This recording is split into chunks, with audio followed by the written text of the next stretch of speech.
គ្នាចឹងថ្ងៃនេះយើងតមេរៀនយើងពីសំនឹងបន្តទៀតសំនឹងយើងបានរៀនតាមដំបូងហើយអំពីអីគេតម្លឹកបញ្ញាដល់បញ្ញា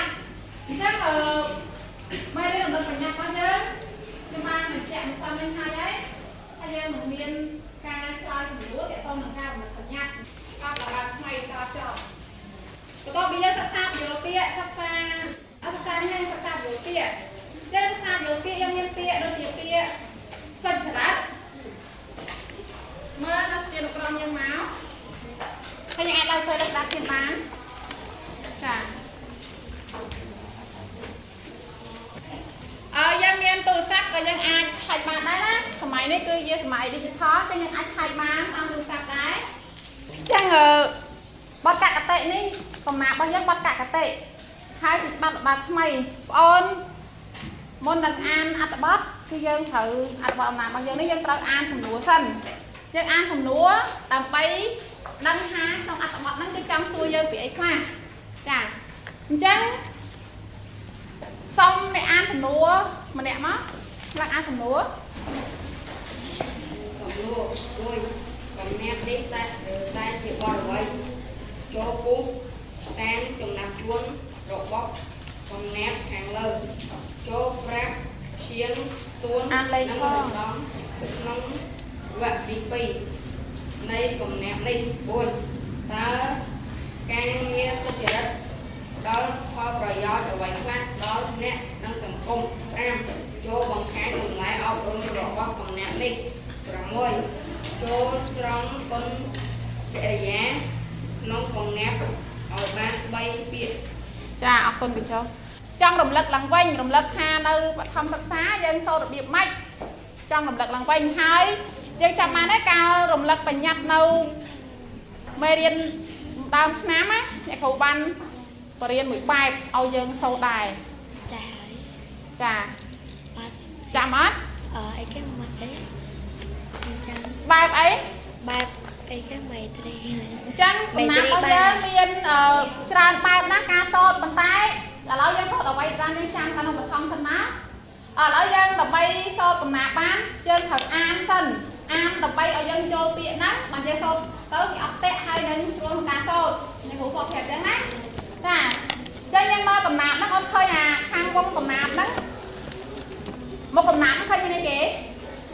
សញ្ញាចុច3ឯណាហើយថាម៉េចគេនិយាយឲ្យដែរចាបានន័យថានៅមានអត្ថបទពីមុនហ្នឹងទៀតអញ្ចឹងគេដកចេញម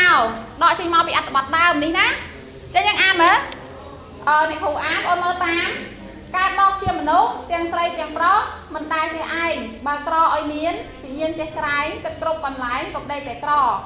កុំប្លន់កុំលួចកុំខលកុំខូចកុំហក់ឆោឆបោកប្រាំងយកប្រាក់ច្រវាក់វ៉ាន់កកាន់វិញ្ញាណល្អសុចរិតត្រឹមត្រូវកូនអើយរកស៊ីកកាយធរណីធ្វើស្រែយកស្រូវកុំតាមអ្នកណាបានតាមតែឪលើកភ្លឺចិត្តផ្លូវកុំស្រាស់បន្លាគេដើរយប់ថ្ងៃមុតជើងមុតដៃដឹងជះទៅណាជះចោះជន់ស្រូវហើយជេផ្ដាសាក៏ម្ដាយអាណាស្រះដើរមិនរួចកុំយកកុលឈើទៅដាក់ពីលើទោះធំទោះតូចចំពប់ជើងគេថាឯងខូចជេដៀដល់ពូជប្រដូចមេបាលើកភ្លឺឲ្យធំបង្ហាប់ឲ្យមាំគប់ផ្នែកទេវតាស្មាបានសំពៀននឹងមានផល្លាកើតសាធុការអាយុយឺនវែងកូនអើយធរណីបើតាមគម្ពីរដែលលោកសំដែងកុំចង់បានធំប្រមុំស្ពាលអីស្ពាលផ្សេងកុំលើកដៃឯងលោកដាក់ស្រែគេចាយើងឃើញនេះហ៎យើងឃើញគេដកទៀតហ៎ចឹងហ្នឹងក៏ដកចេញទៀតដែរចឹងអត្ថបទនេះដកស្រង់ចេញពីអីក្រមងយការផ្សាយរបស់ពុទ្ធសាសនាបណ្ឌិតអញ្ចឹងឥឡូវនេះខ្ញុំបានយកទៅស្ដាប់ដើមឲ្យយើងមើលដែរឲ្យយើងគ្រាន់តែឲ្យបង្ហាញទេដោយសារតែអត់មានពេលឲ្យយើងមើលទាំងអស់អញ្ចឹងយើងឃើញនៅស្លាយយើងមានរូបហ្នឹងមួយអត់មានមកណានោះចាអញ្ចឹងយើងអាចចំណាប់បានណាគាត់ជាលោកតាក្រមងយដែលបាននិពន្ធច្បាប់ល្បាតថ្មីចឹងគាត់មានច្បាប់គាត់ច្រើនប៉ុន្តែនៅក្នុងនេះគេលើកមកខ្លះអញ្ចឹងបងអូន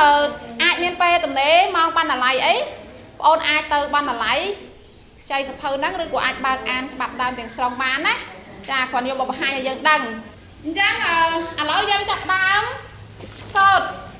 mà xong nè mãi chặt mùi má bắt là bảo mày bắt chạy các đệ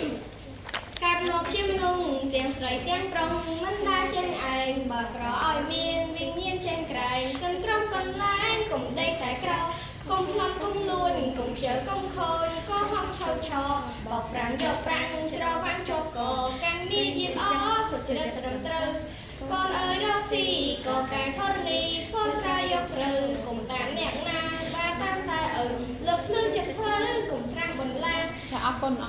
tại cô vô con sơ đồ lạc đi là tụt thông tụt tồn một chơi cây ha ai hồi chơi đi hơn có vui đó mẹ có đôi người ma lớp lư đó thôi lên oi thôn một hạt oi một bóp này tầm nào lửa ở bài bàn món bên tiên mang miếng kho là cao sáng một cái vừa quay quay cô lời nói đi bảo tàng công ty đã một sân bài bay cùng chồng không có một người chưa về cùng lớp với ai cùng đặt chà ác con chẳng cầm nạp dân về đá hay năm mua ở bọt nắng cứ dân check sốt từ ốc nhây nó bắt thông sập xa đó mơ ốc nhây hay chàng lại khủ sốt ốc nhây hái dân sốt tan ốc nhây mạch thôi coi chưa cạp mò kia mình đúng tiếng sấy tiếng prong mình đai chân anh ba trôi miên ghi nhiên chân cài cẩn công con mai công tế cài đó công loan công đùi công thơ công thổi công hoang thơ khó bác rác cho rác cho bạn cho có càng nghe yên ó rồi chân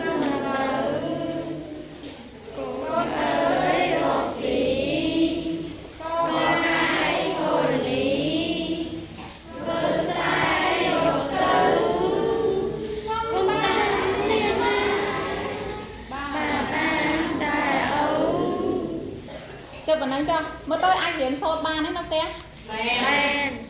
mơ ở slide nó sầm núi dân và to tiệt đấy trên này khu bây giờ tua ông bị ăn bát cầm nam trên ăn bát cầm nam bị bà chiên ăn bát bịa riêng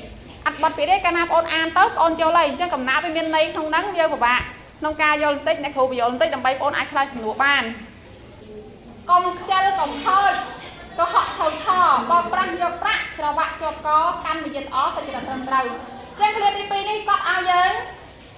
rong men tay ấp lon ở đôi kê tế ấp chơi tế ấp thôi tế ấp có họ thầu trò tế có họ thầu trò ban này có họ bầm lai bầm lom vô bỏ kê nát bao bị chao kê trên cái vơi mấy cho bạn cho con nó nhiều mấy cho tô ta miền tô trên ao dân cắt miền ó sẽ là tầm đầu sẽ là tiếng khơi như nát từ ca bật rất ó tầm đầu ai công do cọp nào tự đá nó lơ từ sai chất chất vào máng trong ban cà phái đâm đậu bằng hai bằng hành của ai áo nào tập nào trong năm ở cho tự nó lơ từ sai đi nhé đâm lơ từ sai mấy nhân cho tất trong ban cà ban fly mà ấy mình tái đâm tới chứ đây bằng hành của ai mình mày tay bằng năm các dạo chưa ra đó nào ban cơ lan cà non phó khen lụt làng về chua ro chọn nấm cọ bay chọn máyตัวเติมตัวเต้chua quay mình trâu mẹ tọt chua sải mình đang nói miếng chua quay chua đang mấy nữa chẳng phải đại dân nó đang không tới chua sải và chọn qua chọn nấm chọn ấy tới tây chua thở đi nhé giờ mày tiếp đó nó biết không viêm ở miếng sạc bê tông với chua nằm trâu trai ngay bị tiếc liệt năng bị lâu tùm rom tại tới rồi trời anh ấy được nhóm ấy không còn mình bật sau từng đòn sẽ nhóm sẽ đong nào tại đó nó cái ngay bị xài đấy thì nó đã đấy tại đọc phải cho làm nó nào là lạc nắng lẹt tại đó không sẽ dơ tùm rom tại ban tới tại đó nào kia nào đó anh nên sợ thế cái là lùi off nhé cho cái con phạm giác nó đang thế nơ lơ sạc lơ lơ ấy nữa mà tiếc nè con ơi con sao rồi trong mặt nó đang ngồi tìm con đây tôi dùng cá ai na dùng con đang chia rồi bóp chia chua rồi bò cái con ao lên vào trong mặt nó đang tới đang bát đang nó chia phơi chia đó rồi bon nó mẹ năng nó lên ហុំម៉ូតូរបស់គេណាគេមានក្បួនដានរបស់គេដានឃ្លាពីហុំម៉ូតូយើងប្រហែល1ម៉ែត្រឬ2ម៉ែត្រទៅតាមទំហំនៃម៉ែត្រឈើយើងដែលវាអាចលុបបានណាចាតាមបានចឹងប៉ុន្តែកុំឲ្យតាមលើឬស្រែណាចាអញ្ចឹងអត្ថបទនេះគាត់អប់រំច្រើនណាស់ពីរបៀបរស់នៅច្បាប់របបថ្មីរបស់លោកតាក្រមងុយក៏ដូចជាច្បាប់ផ្សេងៗទៀតដែលគាត់បានតាក់តែងមកនោះហើយបើយើងរស់នៅតាមរបៀបបែបគាត់របស់គាត់គឺសង្គមយើងនឹងសុខសាន្តហើយក៏អត់ចេះឆ្លុះគ្នាដែរអ្នកចិត្តខាងល្អរហូតយើងមើលសំណួរម្ដងសំណួរទី1យើងដឹងហើយបទកំណាបទនេះជាបទអ្វីអញ្ចឹងឥឡូវបងប្អូនបែងចែកជា4ក្រុមសង្គមរស់នៅប្រកបដោយសន្តិភាពអញ្ចឹងមកណាហ្នឹងណាយកជាក្រុមណា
ជាងទី4គ្រាទី3ជួននឹងជាងទី4នៃគ្រាទី